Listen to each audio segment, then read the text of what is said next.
Welcome back to Sattva Center for Archery Training's video training series. Today's theme is improved shot execution with a focus on expanding all the way through to the end of follow through. Now, focus, intensity control, timing, breathing, controlling the conscious mind, and understanding the why behind the movements that we're doing are all elements of software that we've covered in previous videos that you'll need to apply in today's training session in order to be successful. 3 primary goals for today's training session. Number 1, continue to expand all the way through to the end of follow-through position, experiencing the most back tension at the end of follow-through. Second goal, end follow-through at the same place in space with your draw side arm each shot. 3, apply the breathing pattern of 2 mountains and 1 plateau covered in previous videos to facilitate proper expansion. Quick overview of today's training session. First, we're going to dive into the mental and physical components of expansion to make sure you have a proper mental representation of what expansion is before we get into the progression. Next, I have 3 warm-ups I want you to do. And finally, I have a 4-part progression that will guide you through the goals of today, making sure that you're continuing to expand through follow-through position, ending up with the most back tension at the end of follow-through, and also ending up with your draw arm in the same place in space at the end of follow-through from shot to shot. Let's begin our deep dive into expansion. And actually, let's begin by talking a little bit about follow-through. So follow-through is the term we use to communicate the part of expansion that happens after the string leaves the hook. So to be clear, expansion begins after we've achieved physical and mental holding, and really expansion doesn't end until we've reached the end of our follow-through position with our draw side arm. So follow-through, therefore, is simply a term we use to talk about the part of expansion that happens after the string leaves the hook. All right?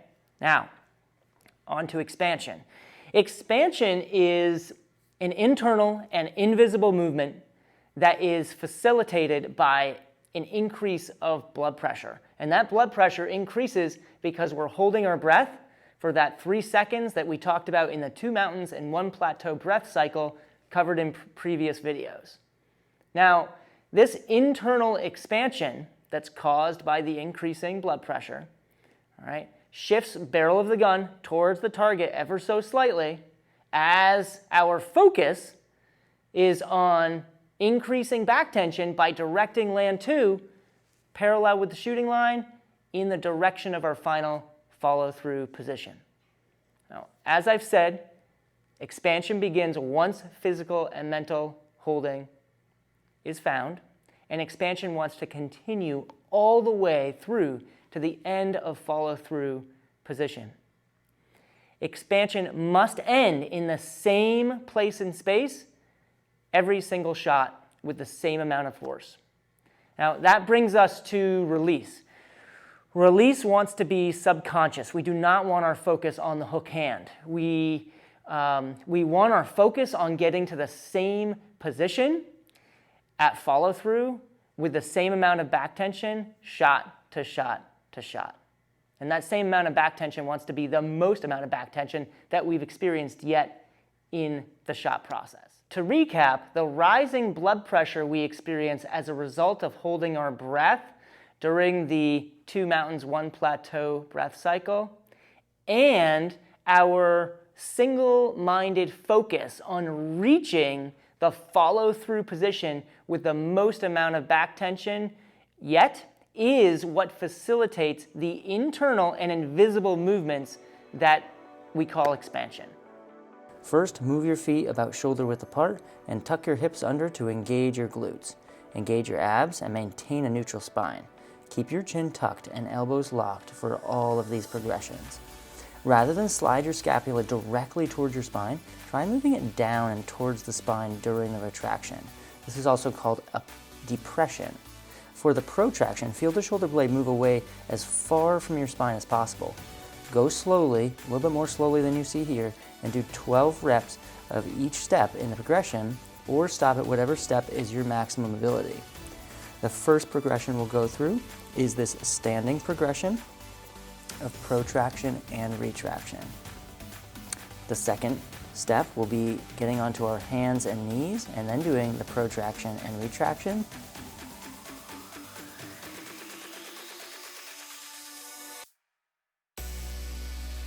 Finally, a push-up position or a plank position, and tuck your hips under to engage your glutes. Engage your abs and maintain a neutral spine. Keep your chin tucked and elbows locked for all of these progressions.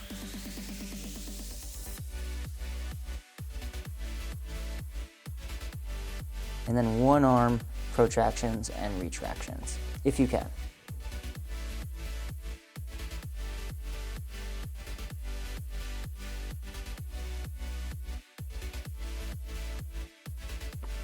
Warm-up number 2 is a shoulder mobility warm-up using a bar. Hold the bar in front of you, pulling out on the bar like you're trying to extend it. Keep soft knees, tuck your hips under, and keep a flat back, no hollow back. Engage your core. Raise the bar up, pulling it out, and then bring one bicep to one ear and your other bicep to the other. Continue to pull the bar apart and raise it above your head before bringing your elbows straight down to the ground. Make sure not to flare them out. Keep pulling the bar out and pull the bar down as well, like you're trying to bend it. Hold that scapular depression, feel the stretch. Raise the bar up and then twist like you're coiling in archery.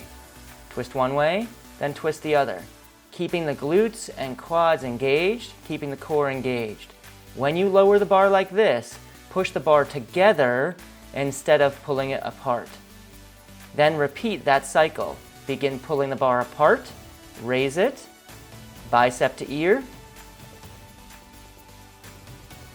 bicep to ear. Continue pulling the bar apart. Keep the hips tucked and the core engaged. Now, drop the elbows down towards the ground without flaring them out behind you. Hold the scapular depression, raise it back up, still pulling the bar apart, and do your twists. Keep those hips steady.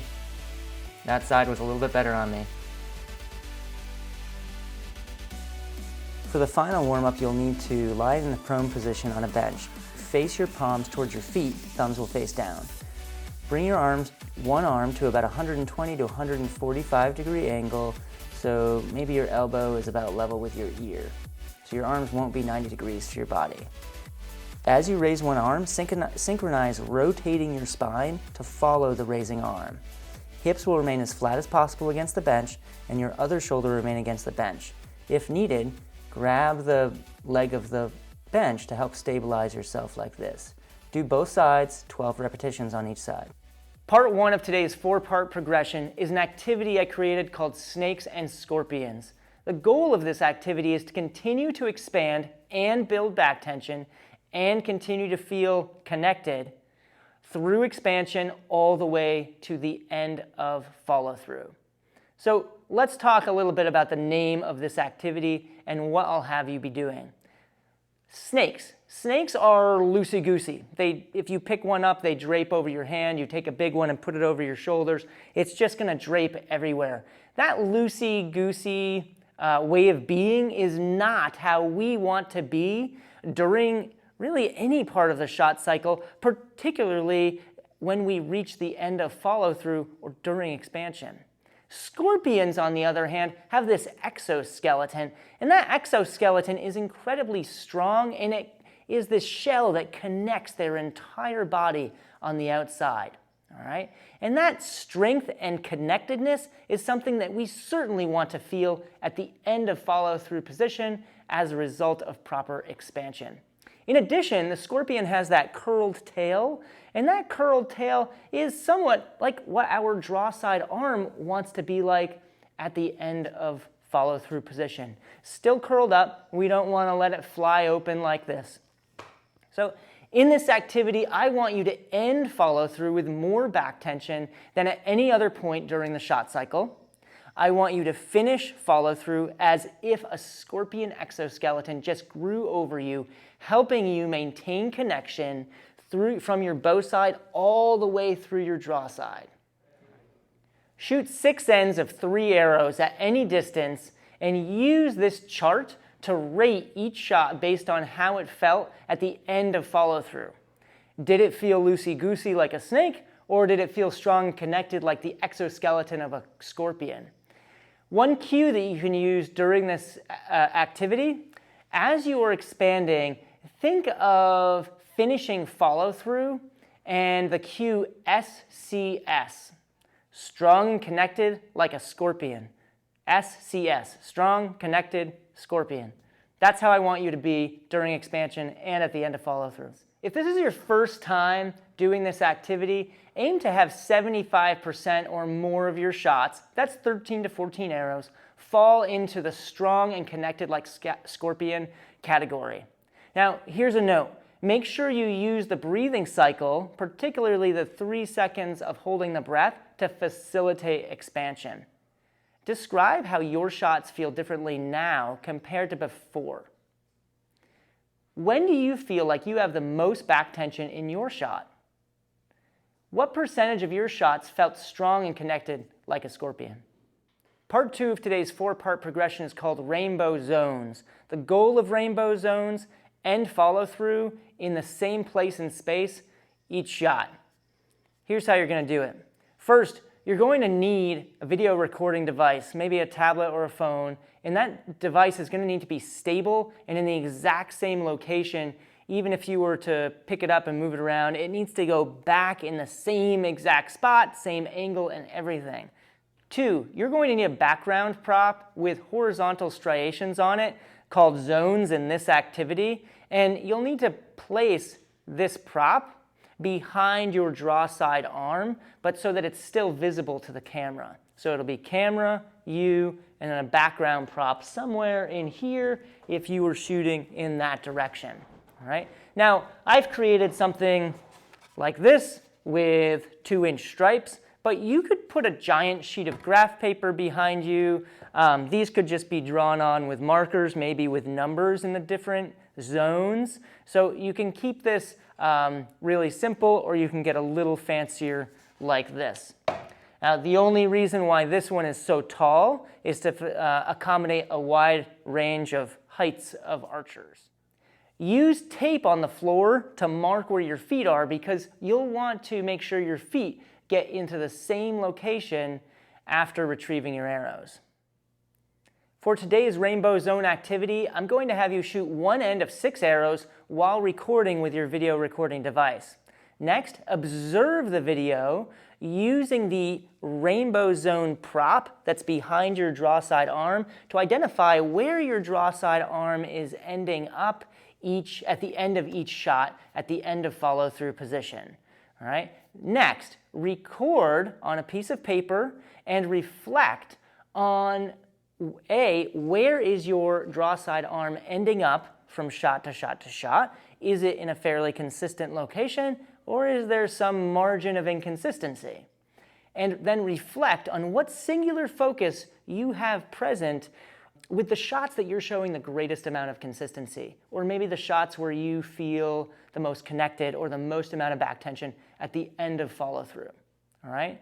So we have shoot 1 end of 6 arrows while recording, observe the video, and then record and reflect.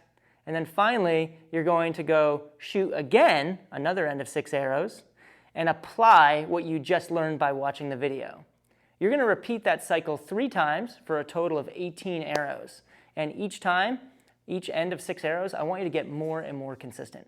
If this is your first time doing the Rainbow Zones activity, strive to have your draw side arm land in the same zone 50% of the time. Over time, increase that standard to 95%. In addition, I want everyone applying the breathing pattern that we worked on in previous videos, the 2 mountains, 1 plateau breathing cycle, to this particular activity. Remember that the 3-second holding of the breath that happens at the end of the breath cycle, that's critical because that is what causes our blood pressure to increase which in turn facilitates the invisible and internal expansion. Part 3 of this 4-part progression involves using a shot trainer. Now, this part of the progression is optional because I realize some of you may have never used a shot trainer before. You might not have a shot trainer. Feel free to move on to part 4 if you do not have one or if you're not comfortable using one. You could even order one from our e-commerce site. You can pick it up curbside or we can mail it to you. We also have an instructional video on how to use a shot trainer on our e-commerce site. The goal of this part of the progression, continue to expand and build back tension all the way through to the end of follow through. Now, the shot trainer is perhaps the best training aid because it allows athletes an opportunity to explore continued expansion and an increase of back tension all the way through to the end of follow through. The shot trainer demands that holding be found, and it demands that intensity control be managed after the string leaves the fingers. Get your shot trainer on and perform the following set. 10 shots without arrows and without a target. 10 shots with a target with no arrows. 10 shots with a target and arrows. Note, make sure that you're applying the breath cycle and holding your breath for 3 to 5 seconds during expansion to increase the blood pressure and facilitate the internal and invisible movement of expansion. The shot trainer gives you very clear feedback as to what the standards are that you're trying to achieve. If you do not continue to build back tension and move in the direction of their final follow-through position, the shot trainer will collapse you.